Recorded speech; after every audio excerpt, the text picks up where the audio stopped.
Hello everybody! Welcome to Agashi Review, where I review movies, dramas that you don't want to waste your time watching. I'll give you a synopsis, shorts review, along with my thoughts and opinions. And don't forget to hit like and subscribe and leave a comment below.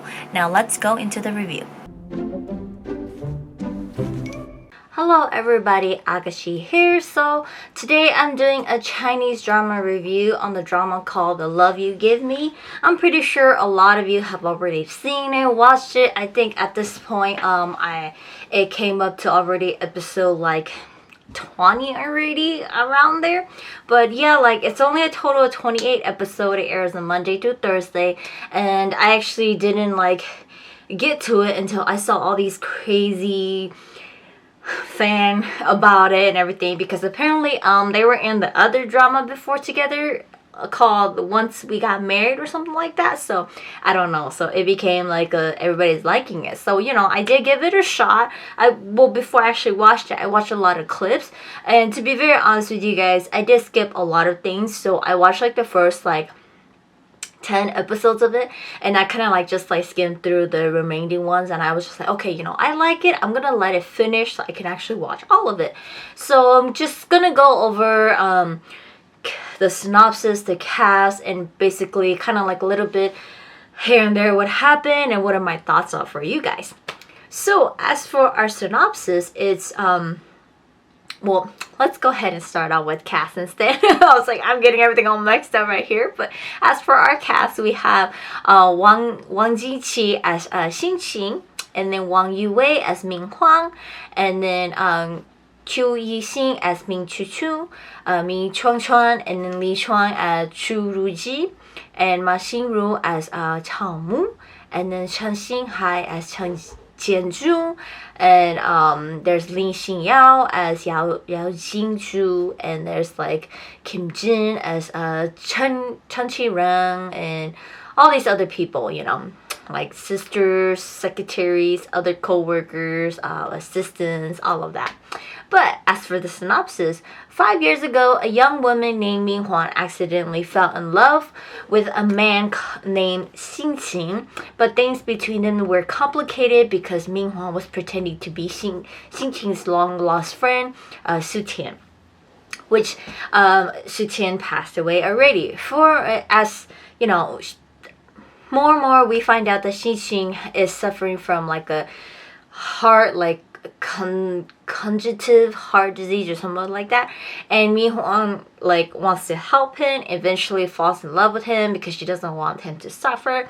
Things didn't happen well between the two of them when she actually told him the truth, and they cut off ties and they don't see each other anymore. 5 years later, he's all better, they reunite, they meet again at a business event, and she's now this technology assistant to one of the directors of tech firm that he's trying to invest in, and he's also the CEO of this big investment firm for her company. And fate brings the two of them back, and he's kind of want to get revenge, but he's like, okay, well, whatever, she's moved on already, it's been 5 years, she's married, she has a son, just to learn that when he meets this adorable boy, he learns that, oh, well, this kid is actually mine, so it brings them to rekindle again, to kind of fix things what happened, and kind of solve the mistakes, fix everything that's going on between them.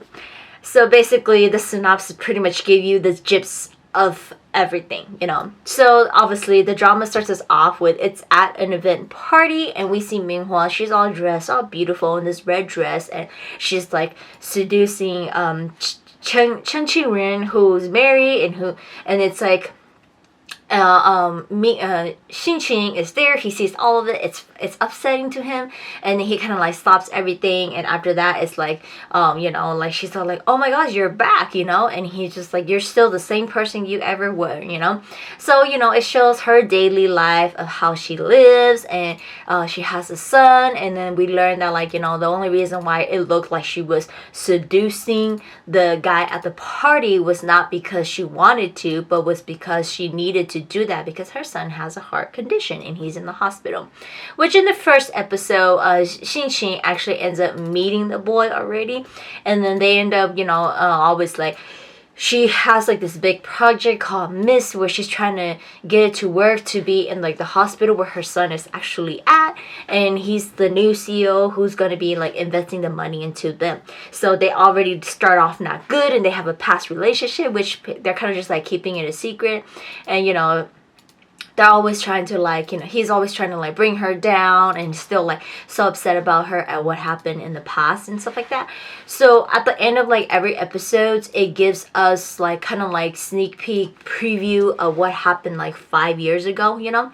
So basically, let me get into the 5 years ago. So apparently Xingqing was born with this heart condition, and his parents abandoned him and they left him at the orphanage. At the orphanage, he meets Xu Tian, who took care of him even though he had a heart problem. She was always his friend and everything like that. And then when he got picked up by his family, he got adopted or whatever, his family came and picked him up and he left. And then he was gonna go get his surgery and everything like that. He made a promise to her that, you know, let me go through 15 years from now, when I reach my adulthood, I'm gonna come back and find you. Well, during that time, when he does come back, Xu Tian passes away. Ming Huang, who became friends with her during that time after Xingqing left, she learns about Xingqing, and before Xu Tian passed away, Xu Tian left 2 promises behind to Ming Huang to complete. And one of them is to meet Xu Tian's brother and help like be like a sister to him. Second is to meet Xingqing and help meet him and give him the love Xu Tian didn't get to. So when they met, she lied that she was Xu Tian. They fell in love, and eventually he's all like, go back with me to the US. You know, I'm gonna go get my surgery done. Go with me. Let's get married. Let's go. She's so in love with him. But she's like, I can't continue to lie to you anymore. So she eventually tells him the truth. After he proposes and everything like that, she said yes and everything like that. And then they spent like 3 months and everything together when he came back. So as he finds out the truth, his heart goes through a relapse. He's in pain. He's in the hospital. She's like taking care of him, and he finally gets better and he leaves off to the state. That's when they completely cut off tie. Like couple months later, she finds out she's pregnant. She wants to abort her baby, but you know, after hearing heartbeat and ultrasound and everything like that, she can't let go of this child. She goes, there's a life living in me, and she just wants to keep that, and she loves him, so she keeps the baby. And her son is born with the same heart disease as him, so his is very like heritage, or like it passes on. So Chun Chun gets it. So it's like in, what is it, like episode 4 around there, when he actually learns the 3 is when he actually meets the boy, and he learns the boy has issue, and he asks like, how old is the boy, you know, the birthday, because if he's doing the math correctly, technically the boy should be around the age 4, because when he leaves, then it should be the timeline where she gets pregnant 9 months later, you know, then the first year doesn't count, so the boy should at least be 4 years old, like at least 4. But she lied that the boy's not 4 yet. And then but everything he suspects already, because the boy has the same like heart problems as him and all these things like that. So in like episode 5 is when he lies to her, and then he makes her come to the hospital, and he's gonna donate blood for the boy, and she said, you can't, because direct relatives cannot donate blood. That's when he learns the boy is his, and he's like upset, and she goes, what do you want me to do, you know, take my son away from you? And he's all like, I've been suspecting all along that he was my child, but you keep saying he's not, but everything about him and timeline wise, he's my child. How can I just ignore it that he's not my child, you know? So they get into arguments, like a lot of arguments at the beginning, and eventually he's all like, you know what, he's just happy because he's like, oh, you know, I never had a family, and I don't want to leave my son with an empty part in his heart that he doesn't have a father figure, because he doesn't, and he's like calling people dad, you know, but his mom tells him that's not your dad, so don't call them like your dad, you know. They're just like called him like how he calls his doctor daddy Chu. That's all he calls him, but it's not his dad, you know. And so he misses that, he wants that, and a lot of kids laugh at him because he doesn't have a parent, and his mom is very secretive about her past and everything and his birth, so nobody knows anything at all about the two, about Minghua and Xingqing. So eventually he becomes a father figure in like episode 5. He moves in to live with them and he helps take care of the baby. He spoils the baby. Eventually they reach the point where they don't get along. And from here, like episode 6 to like episode 10 and stuff like that, it does get annoying and frustrating with him. The fact that, I mean, you get it from both sides of the parents' view, but then I get her fear is that he has more money, so of course he's gonna win custody of the child. But then at the same time, it's like, to her, she's also like, so are you trying to get revenge on what I did to you years ago? You know, is that why you want the child? What's going on? What's your motive, you know? And it's like, it goes on, and they always fight over the child, and the child is like, at the end of the day, you know, the son, he's lived 4 years with his mom, and he's like, his mom is everything to him, and he's just learning now that Xingqing is his dad, you know? And so they like, eventually, because of the boy, they kind of like, their love rekindle, they kind of like get together, they kind of like finally talk it out of what happened in the past, and she like tells him, you know, why she did that, you know. They kind of just let things go, and but like, you know, more things happens in between. Like his sister finally comes into the city, and he learns, and then she learns that, well, the sister is a little bit like, you know, all over the place, and she learns that the sister misunderstood, and the sister filed a lawsuit to win custody of Chuan Chuan, and then she gets mad. Minghua gets mad. Minghua kicks out Xingqing for a while, you know, and he comes and he gives her like, you know, parental custody, where he's not gonna take the child anymore, and he's gonna all the agreement, regardless of what happens, she gets to keep the son, and he gets to visit the son like once a week, you know,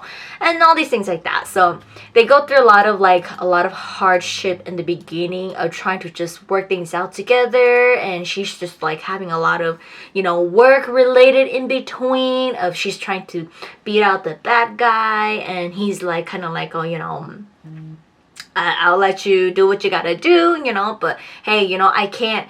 At the same time, he's like trying to not show favor that he likes her, and he doesn't really know his feelings that he likes her too. And eventually his sister makes him realize that he's in love with her, and he just made a promise to Su Tian, but he was never in love with Su Tian. When he came back, who he fell in love with is Minghua, and his child is made, not a mistake, it's made out of his love for Minghua, you know. And when she was with him, she pretended her name to be Su Tian, but she wasn't faking to be Su Tian. She was herself all along to him, you know. So basically, he should realize that who he actually did fall in love with is Minghua, not Su Tian, you know. So eventually, you know, he was just like, okay, I'm gonna try to win her, and I'm gonna, you know, do whatever I can to get her to love me. And eventually she does love him, but because of so much is going on, and she feels guilty and everything like that, she doesn't want to like open her heart to him, you know. But yeah, a lot of things happens in between, you know. Her friend actually meets Chen Jinchu, who is like younger than her. Chen Jinchu is actually Su Tian's brother, and so later on in like episode 16 is when he learns that Su Tian passed away, and Minghua knew about it, and Minghua was trying to find him to tell him that his sister passed away. And eventually she's all like, you know, I wanted to let you know your sister loved you. She was trying to find you and stuff like that, because he got adopted and stuff like everything. And so, but she goes, I'm still here, and I can be your older sister, you know. But yeah, there's like a like an older lady and a younger guy relationship between Chao Mu and Chen Jinchuan, and kind of like, you know, he's very young mind, and she's more of like adult mind. So that's their relationship, you know. And there's Chu Region, who is the doctor, and everything he does, it's just his life is just dedicated to being a doctor. And he's obviously, we know he's in love with Minghua, but it's like what Xingqing said to him, that you're in love with her, but all this time with her knowing you, being pregnant, you taking care of her and my son, has she ever liked you back? Has she ever had feelings for you? No, like she doesn't. If she did, it would have, in the span of these 4 years or before that, knowing you, she would have like chosen to be with you, and she wouldn't just choose to raise our son on her own, So makes sense, And so eventually there's another girl, that is always around him too, and she ends up liking him, and he's like slowly, like he's just, because he's just so used to just taking care of Min Huang and her son, that and his job, that he didn't know how to open up. It's not like he closed up, but he just didn't know how to accept other people, and eventually he starts to accept I think her name is Yang Jishu. But yeah, there's tons of other people involved and a lot of things, and by the time he hit like episode 16 there is when Qiren, he gets really, really worked up and really upset the fact that Xinchen didn't like want to invest in everything he does, and obviously I'm sorry, but he's a jerk. Like he's from a poor family. He marries a rich lady, and his wife, she just doesn't give a crap about him, and he's sleeping with his secretary, and his secretary does everything, and he's just a douche, and he just does work really, really dirty, and he obviously likes Min Huang, and he hates the fact that like Min Huang doesn't like him back, and he hates that he's like a dog to his wife, and his wife doesn't care about him. So he's basically the villain of our story, and he's gonna like the first couple, like the first like 10 episodes like I'm reviewing right here, it's just basically their work and involving their relationship, like father and son trying to get back together, getting a second chance to each other, and motherhood of her, like taking, like going through everything, becoming so successful and raising her child, and for him to kind of like just learning it now and everything like that, and all the things he wants to do, but at the same time he has to understand that like he can't just come and swoop in his son and take his son away, because he's lived his life 4 years with his mom, and his mom is everything to him, So, but like it's a lot of point and direction and everything in this drama, and it's more like family, in my opinion. It's more like a family kind of drama of understanding relationships, second chances, and things happen. And obviously, in my opinion, it's really hard to take in, because I'm like, well, Ajashi and I, we have a son, and he's 2, but it's like you're kind of like, okay, like it does put you in a very hard situation when you just look at these things now. It never hits you, and it never really hits you when you think about it, but then when you actually have a child and you're like, oh shoot, like you separate, what are you gonna do? You're gonna break the child's heart. You can't make them decide or share parents, but parents are never together. They go and have their own family, or like a child grows up without the other parent. It's very important to have both parents, So it is really hard, and it is hard to watch. And like I totally agree with her when Xin was like, why couldn't you just get an abortion when you found out you're pregnant? She goes, I couldn't. Like it's true, seeing the they didn't show it, but seeing the ultrasound and hearing the child's heartbeat, you can't. And it's like what she says, you have life growing in you. I don't know, it's, as a mom, it's really hard. It's really hard. And with her son, giving birth to her son, and he has the same disease as his dad, she didn't it's like Shin's like, so you couldn't choose like how my parents choose to let me go? She goes, how can I do that to my child? So every parent is different. It's like it's the same thing, like a little bit more in the personal side. Like it's the same thing when when I was pregnant and baby, they were like, oh, baby's heartbeat is kind of like irregular. It did trigger emotion. It did scare Ajashi and I. Like, Ajashi said, it's okay. As a mom, I'm like, oh my god, like you can feel everything. He's in you, and you're so scared and everything like that, and it's just so emotional. And then when they come out, and it's like they're baby doesn't have any of that. He's totally fine. He's just lazy. He's just a very lazy baby. And so it's like you find out and you're just like, oh my god, like how can you just do that to a child? You know, I mean, everybody's different, but that's my opinion. But yeah, I mean, I'm blabbing around for too long. But if you guys have not checked it out, The Love You Give Me, do check it out. I'm pretty sure the drama's already almost done, so you guys can go ahead and start watching. It's only 28 episodes and airs almost like every day, so it's almost done. From timeline wise, it does look like they're gonna go through one more misunderstanding and then they will rekindle and get together. He's trying to win her, and so it is like on like episode 10 on, it does get a little bit frustrating. But I mean, like I said, I just kind of skip around. I just kind of watch their relationship because I really like it and kind of just can connect everything together. So I kind of got a gist of what the drama is. All the other little things in between I kind of just ignore or skip it, you know, I just focus on them. But that's just how I watch this drama. But yeah, check it out if you guys have not. But if you guys are looking for something to watch, go ahead. I recommend The Love You Give Me. So but yeah, that's it for today's review, and I will see you guys next time.